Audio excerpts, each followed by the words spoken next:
다시 이제 열왕기 하러 갑니다. 또 열왕기하 15장.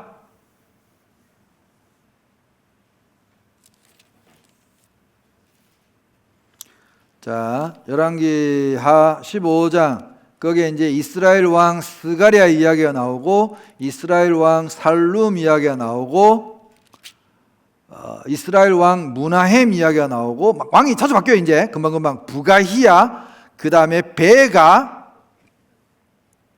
29절을 보세요.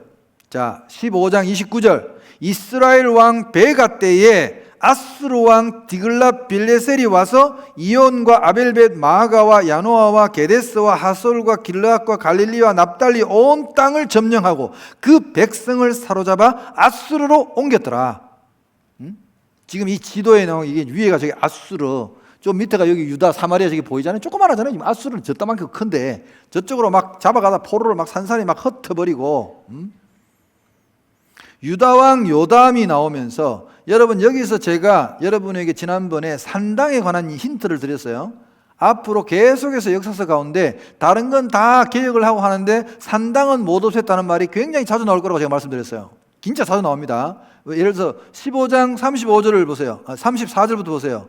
요담이 그의 아버지 우시야의 모든 행위대로 여호와께서 보시기에 정직히 행하였으나, 잘했는데, 그런 뜻이에요. 잘했는데 오직, 요 표현이 굉장히 자주 나와요. 산당을 제거하지 아니하였으므로 백성이 여전히 그 산당에서 제사를 드리며 분향하였더라. 원래 여러분 이스라엘 율법은 산당에서 드리면 안 돼요. 모든 남자들은 어디로 가야 돼요? 예루살렘 성전으로 가서 거기서 1년에 3번은 적어도 하나님께 번제를 드려야 돼요.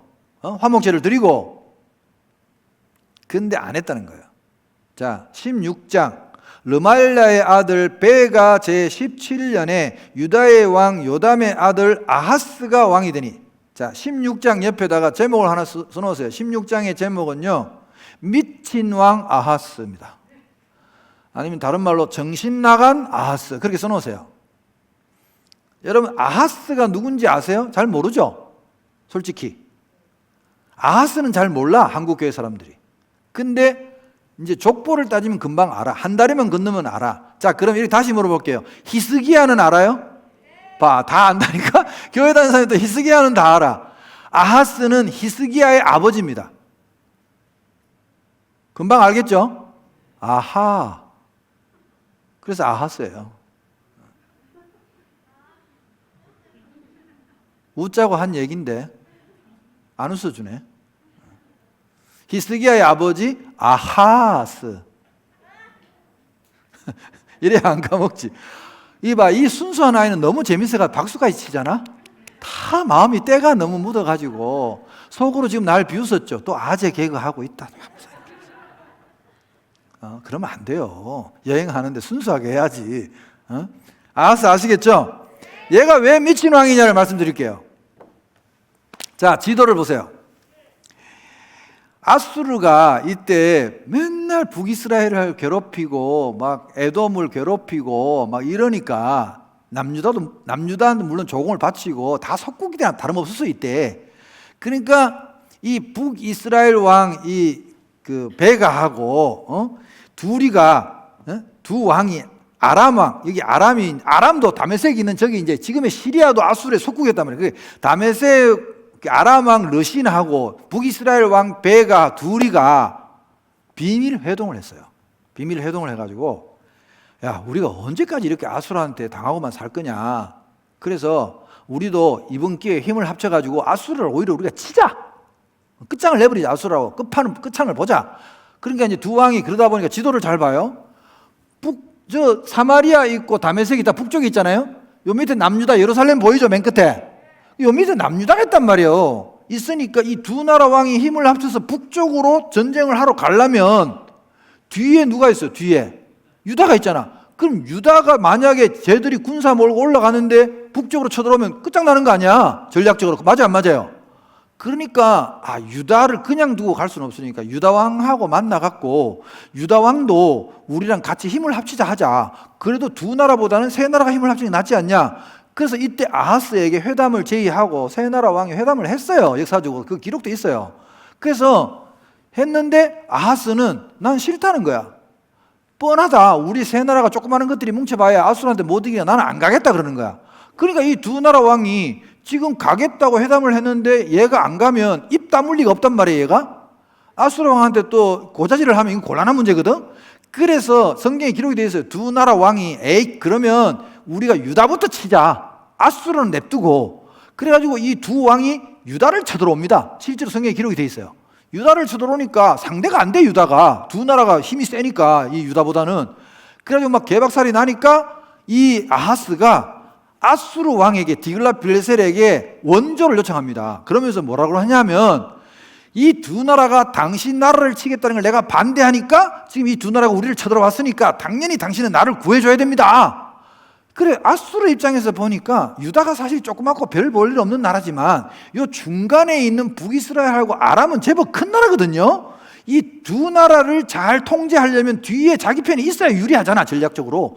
그래서 군사를 보내가지고 다메섹을 쳐요. 아람을 쳐 내려오니까 두 왕이 전쟁하다가 뒤로 군사를 돌려가지고 다메섹으로 갔다가 아람 왕 러시는 다메섹에서 죽어요. 아수르 왕한테 죽고 베가도 패전을 하죠. 그래서 다메섹에서 이 아수르 왕이 승리하고 난뒤에 옛날 고대 전쟁은 신들의 전쟁이기 때문에 승리하고 나면 거기다가 자기 신의 제단을 막 커다랗게 만들고 길도 자기 신의 이름을 붙여서 길도 제정하고 막 제사를 드리면서 성전 축하를 한단 말이에요. 그 자리에 아하스가 베가가 러신이 죽고 이 다메섹이 함락됐다는 소식을 듣고 좋아가지고 쫓아 올라갑니다. 쫓아 올라가가지고 아수르 왕한테 막 절을 하고 감사 치하를 하고 그러고 이제 그 제사에 이방 신을 섬기는 그 제사에 같이 참여해갖고는 얘가 그 참여한 것만 해도 사실은 안 되는 건데 눈이 뿅 가가지고 아수르 신을 섬기는 그 제단을 보고 완전히 눈이 돌아간 거예요. 우와, 대박 멋있다. 그러면서 이 미친 왕이 뭐라고 생각하냐면 우리는 유다는 맨날 이렇게 조그마한 나라가 된 게 이게 신이 작아서 그래. 하나님이 이게 별 볼 일 없으니까 우리나라가 조그만한 거야. 봐봐, 아수르를 봐봐. 아수르는 신이 얼마나 강하시면 이렇게 막 두 나라를 다 엎어버리고 다 이기고 말이야. 이렇게 큰 땅을 차지하겠어. 그러면서 이 아하스가 자기가 함께 갔던 제사장에게 야, 너 이거 디자인 그대로 그려. 시수재 똑바로 재가지고 너 지금 빨리 먼저 돌아가가지고 그 이스라엘 그 예루살렘 성전에 있는 앞에 여러분 번제단 있잖아요. 그거 치워, 그거.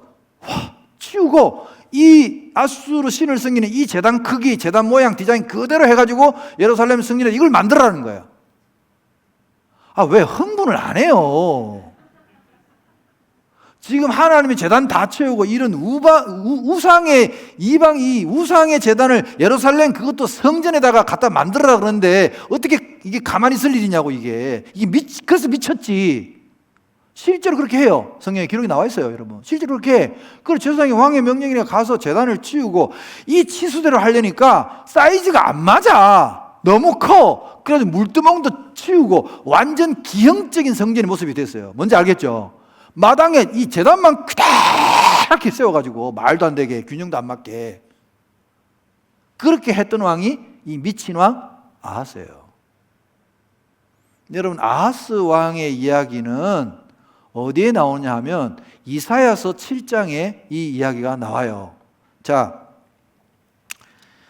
이사야 7장을 한번 가봅시다. 그래서 이 역사서만 읽으면 안 돼요. 그리고 그 역사서를 알아야 돼요, 참. 왜냐하면 이사야를 읽다 보면 이 왕을 오해할 수 있어요. 선한 왕으로 착각할 수 있어요, 여러분. 자, 이사야서 빨리 가봐요. 7장. 이때 이제 이사야 선지자가 있었거든요. 이사야서 7장. 우시아의 손자여 요담의 아들인 유다의 아하스 왕 때에 아람의 르신 왕과 르말리아의 아들 이스라엘의 베가 왕이 올라와서 예루살렘을 쳤으나 능히 이기지 못하니라. 이게 나오죠. 그때 이제 하나님이 이사야를 보내가지고 이 사람들이 막 두려워하니까 4절 보세요. 그에게 이르기를 너는 상가며 조용하라. 르신과 아람과 르말리아의 아들이 심히 노할지라도 이들은 연기나는 두 부직갱이 그루트기에 불과하니 두려워하지 말며 낙심하지 말라. 그러면서 막 하나님께 막 이스라엘을 통해서 이기게 해주겠다고 이야기하시면서 10절을 보세요. 10절에 보시면 여호와께서 또 아하스에게 말씀하여 이르시되 너는 네 하나님 여호와께 한 징조를 구하되 깊은 데에서든지 높은 데에서든지 구하라. 그러니까 네가 지금 예루살렘을 하나님이 이 두 왕으로부터 구해준다는 확실한 징조를 줄 테니까 뭐가 됐든 간에 아무리 네가 어렵다고 생각하는 것도 하나님께 구해라 그랬어요. 그랬더니 얘가 뭐라고 하느냐, 아하스가 12절 나는 구하지 아니하겠나이다. 나는 여호와를 시험하지 아니하겠나이다. 여러분 이것만 읽으면 어때요? 이 왕이 신앙이 좋은 것 같지 않아요? 착각이야. 신앙이 좋은 게 아니라 얘는 이때 이미 하나님이 아니라 아수르 왕을 의지하려고 이미 계획을 세웠어. 그래서 사신을 보냈고 아까 역사서에 보면 원조를 청한다니까? 그러고는 쫓아 올라가가지고 아수르 신을 섬기고 제단을 했는 이 짓을 보라고요. 이게 신앙적인 말인가? 그러니까 뒤에 이사야가 화가 나서 뭐라고 그러느냐? 이사야가 이르되 13절 다윗의 집이여 원하건대 들을지어다. 너희가 사람을 괴롭히고서 그것을 작은 일로 여겨 또 나의 하나님을 괴롭히려 하느냐. 그러니까 뭐야? 야, 징조를 구하라면 구하지. 네가 괜히 아닌 척하고 너 마음속에 딴 생각이 있잖아. 그런 뜻이거든요. 이제는 하나님이 징조를 주겠다고 하는데 도와주겠다고 하는데도 거부하냐?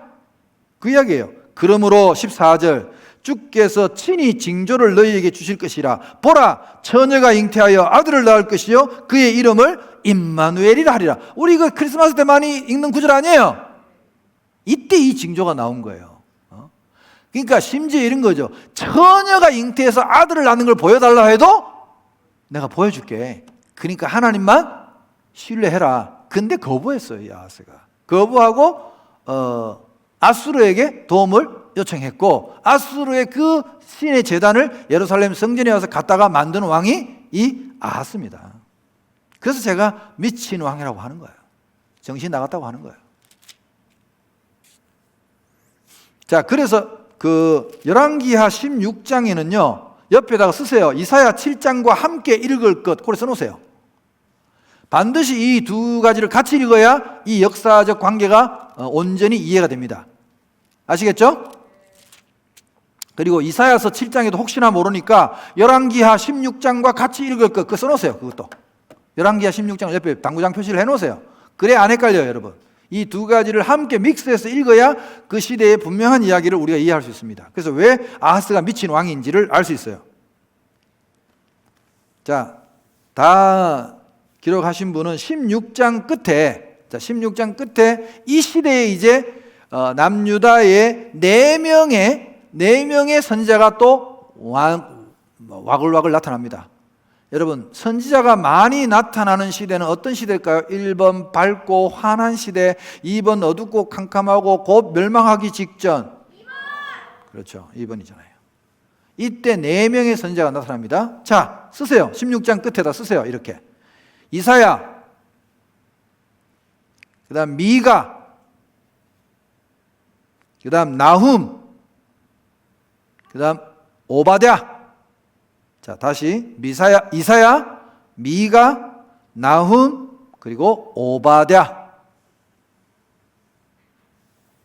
다 쓰셨나요? 자, 지도를 한번 보세요.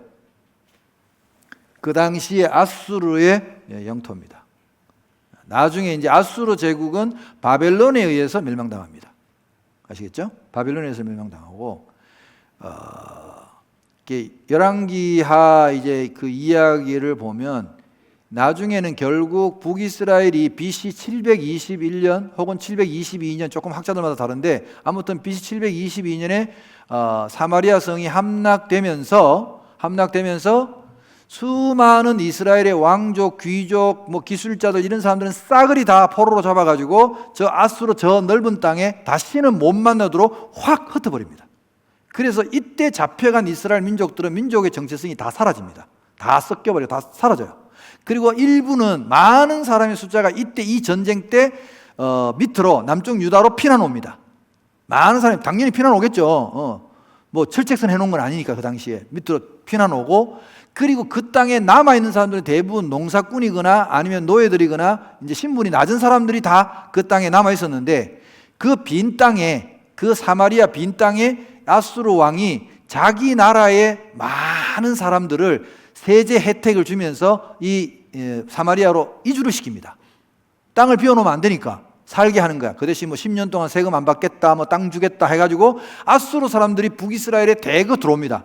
그래서 섞여 살았어요. 남아있는 이스라엘 사람들과 아수르 사람들이 섞여 살면서 그때 혼혈족이 생깁니다. 같이 섞여 살다 보면 결혼하고 혼혈족이 생길 수밖에 없잖아요. 이때 아수르 사람과 북이스라엘 사람의 혼혈족을 특별히 사마리아인이라고 했습니다. 그래서 신약에 나오는 사마리아인은 이때 시작된 겁니다. 이때 만들어진 민족이에요. 이해가 되셨죠? 그래서 사실 사마리아인의 입장에서는 자기들도 이스라엘의 피가 섞이긴 섞였어요. 그래서 나중에 포로 귀환해가지고 돌아왔을 때 이스라엘 사람들이 성전 짓고 막 이럴 때 사마리아인들이 와가지고 우리도 성전 짓는데 함께 하겠다고 그러잖아요. 왜? 우리도 하나님 섬긴다고. 이게 나중에 이유가 있는 거예요. 그때 이스라엘 사람들이 딱 거절하죠. 이때부터 이 이스라엘 백성하고 사마리아인들은 완전 원수지간이 돼가지고, 여러분 예수님 시대에 오면 요한복음 4장에 사마리아 성의 우물가의 여인 이야기 나오죠? 다 역사적인 이게 근거가 있는 거예요. 이유가 있는 거예요. 자, 이때부터 요 사마리아인 이야기는 재미있게 제가 나중에 또 더 할 거니까 요까지만 해놓고 지도를 보면 알겠죠? 확 흩었는데 아수르 사람 데려와가지고 사마리아에 섞여서 사마리아인이 태어났다. 오케이? 여기까지. 자, 그러면 이제 또 넘겨서 우리는 선지서로 가죠. 미가서로 가겠습니다. 미가서.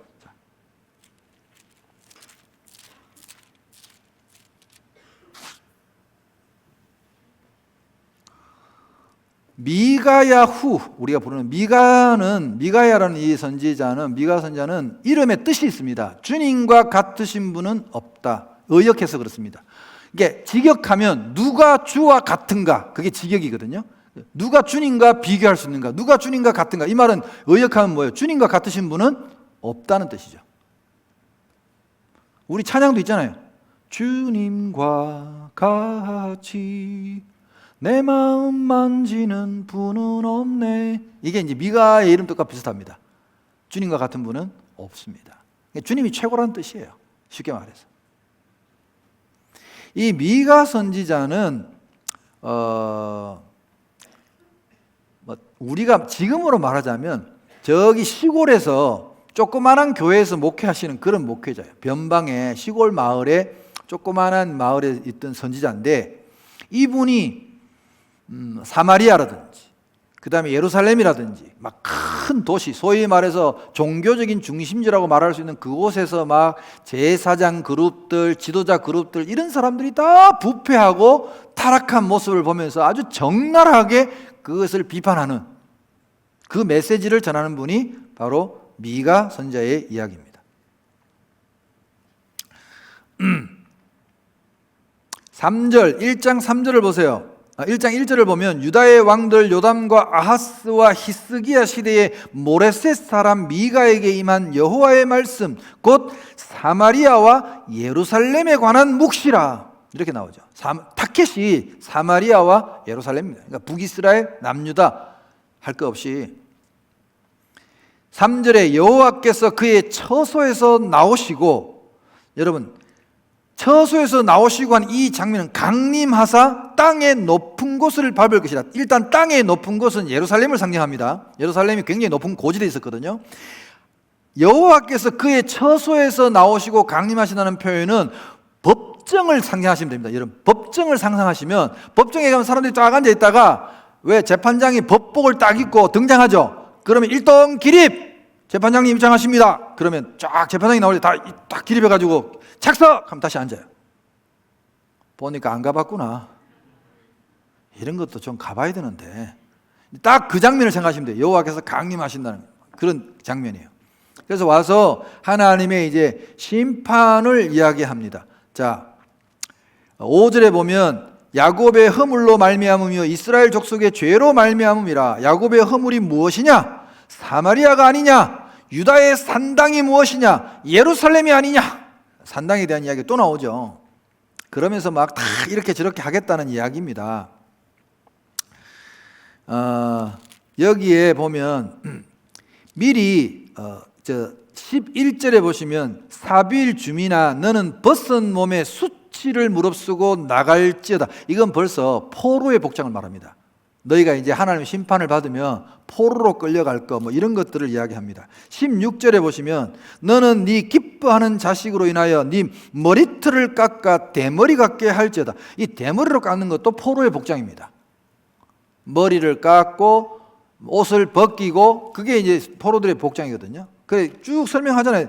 네 머리가 크게 벗어지게 하기를 독수리 같게 할지어다. 이는 그들이 사로잡혀 너를 떠났습니다. 네 자식들이 포로로 끌려갈 것을 상징하는 거죠. 멸망할 자들을 보시면 그 당시에 죄악이 어느 정도였냐 하면 2장 1절을 보세요. 그들이 침상에서 죄를 꾀하며 악을 꾸미고 날이 밝으면 그 손에 힘이 있으므로 그것을 행하는 자는 화 있을진저. 이것들은 날만 세기를 기다려.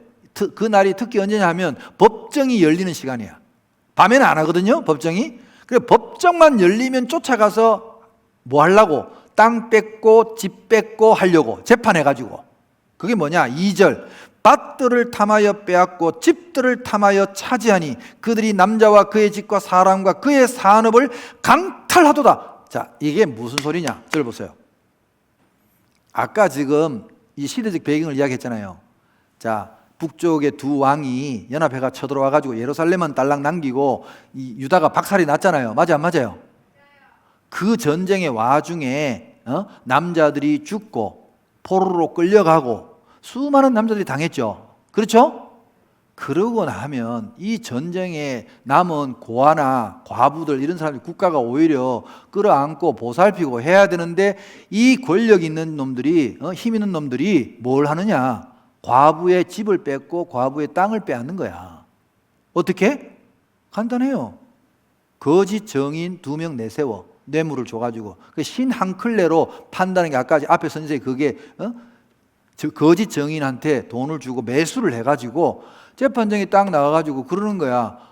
이 땅 이거 이제 나한테 당신 남편이 빚진 거니까 나 땅 내놔. 그러면 이 부인이 나는 남편한테 그런 말을 들은 적이 없는데 하니까 정인 일어나시오. 그럼 동네 사람 둘이 나와 남자 둘이가 가지고 우리 그 거래하는 거 들었어요. 그 밭, 집 다 날아가는 거야. 악랄했습니다 이때.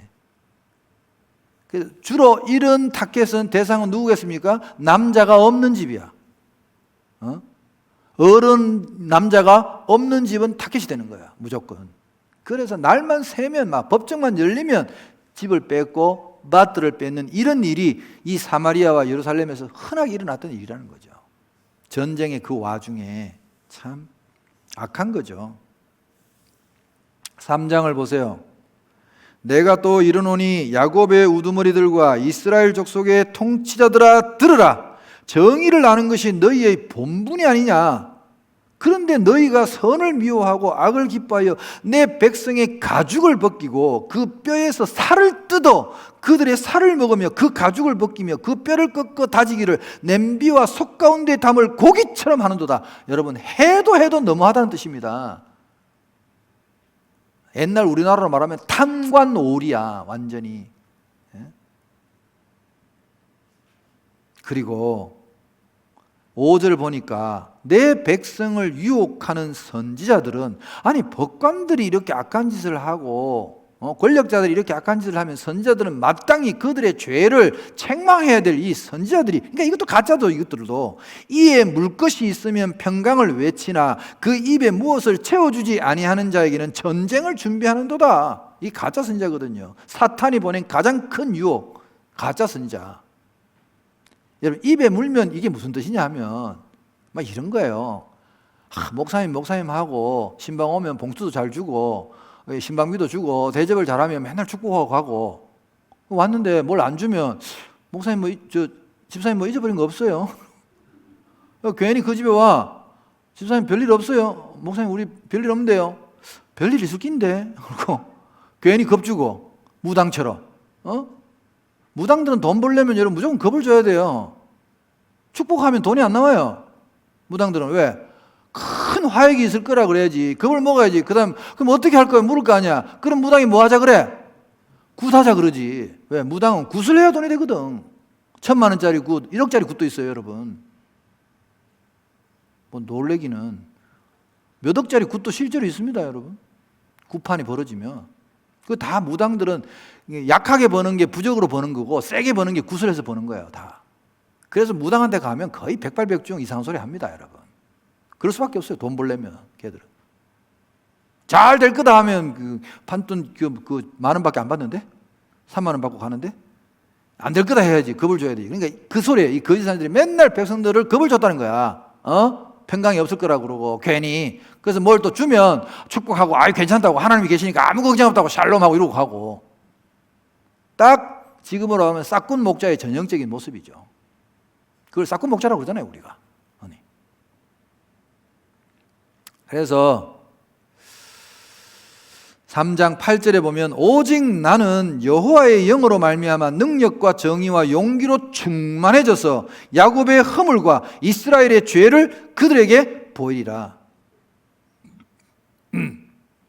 야곱 족속의 우두머리들과 이스라엘 족속의 통치자들 곧 정의를 미워하고 정직한 것을 굳게 하는 자들아 원하노니 이 말을 들을지어다. 시온을 피로 예루살렘을 죄악으로 건축하는도다. 자, 총체적인 악의 문제를 이야기합니다. 그들의 우두머리들은 뇌물을 위하여 재판하며 그들의 제사장은 삭슬을 위하여 교훈하며 그들의 선지자는 돈을 위하여 점을 치면서도 여호와를 의뢰하여 이르기를 여호와께서 우리 중에 계시지 아니하냐, 재앙이 우리에게 임하지 아니하리라 하는도다.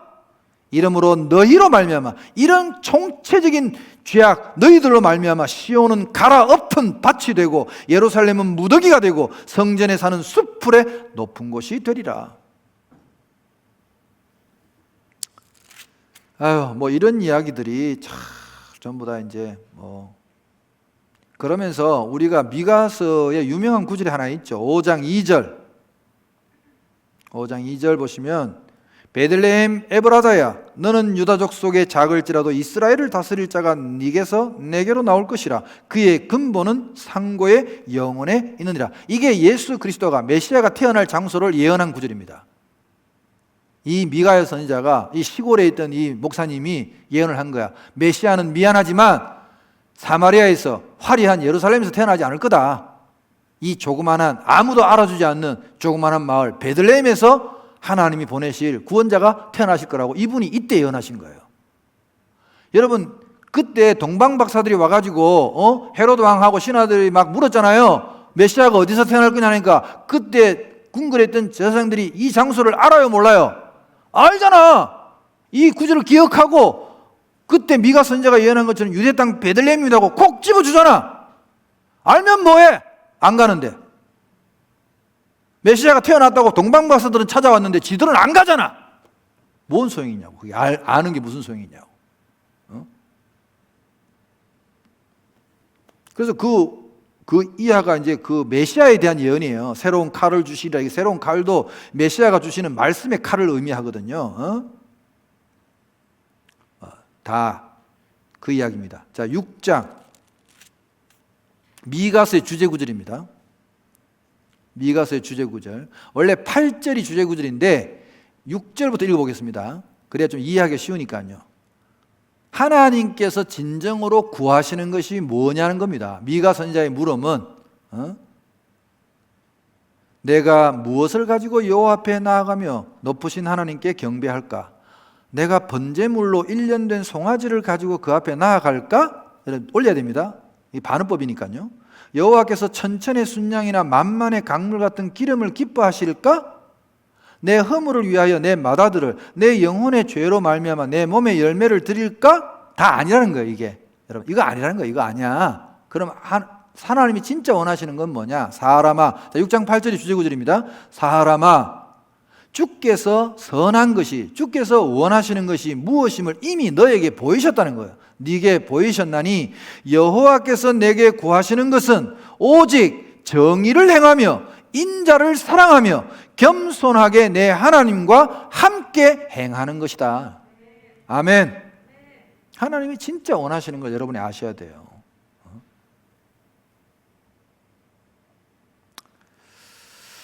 자, 그래서 그 뒤에 뭐 부정한 저울 쓰지 마라, 주머니에 거짓 저울추, 아까 말한 것처럼 이 사람 저 사람 다르게 그렇게 속이고 그렇게 하지 마라, 뭐 그런 이야기가 쭉 나와요. 이스라엘의 부패, 총체적인 불신, 뭐 이런 것들이 쭉 나오는 것이 이제 미가서의 이야기입니다. 자, 결론 18절, 7장 18절에 자기 이름의 뜻을 가지고 이야기를 합니다. 주와 같은 신이 어디 있으리까? 이게 자기 이름이거든요. 미가의 이름이에요. 주와 같은 신이 어디 있으리까? 주께서는 죄악과 그 기업에 남은 자의 허물을 사유하시며 인애를 기뻐하심으로 진노를 오래 품지 아니하시나이다. 다시 우리를 불쌍히 여기셔서 우리의 죄악을 발로 밟으시고 우리의 모든 죄를 깊은 바다에 던지시리이다. 주께서 옛적에 우리 조상들에게 맹세하신 대로 야곱에게 성실을 베푸시며 아브라함에게 인애를 더하시리이다. 아멘.